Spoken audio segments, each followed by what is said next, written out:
څوک چې لمونځ نه کوي بې لمانځه سړی وي د بې لمانځه سړي روح چې وځي بې ایمانه وځي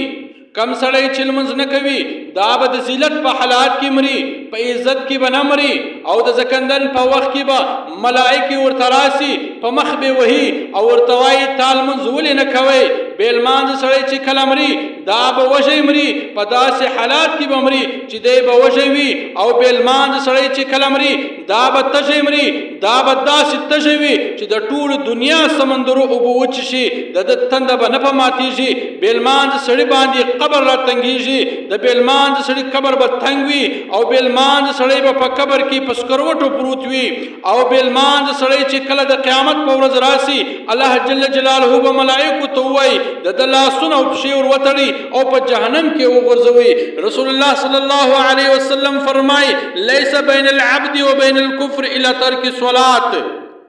رسول الله صلی الله علیه وسلم فرمایي د بنده او د کافر ترمنځ حد فاصل صرف لمونځ ده کې لمونځ کوئ په اسلام کې داخل ده کې لمونځ نه کوئ د اسلام څخه خارج ده رسول الله صلی الله علیه وسلم فرمایي چې د موږ او د کافرانو په منځ کې دا پرده چې دغه خالی لمونځ ده که چا لمونځ نه کوئ نو هغه هم کفارو ته ورګډېږي رسول الله صلی الله علیه وسلم فرمایي من ترک صلاة العصر فقد حبط عمله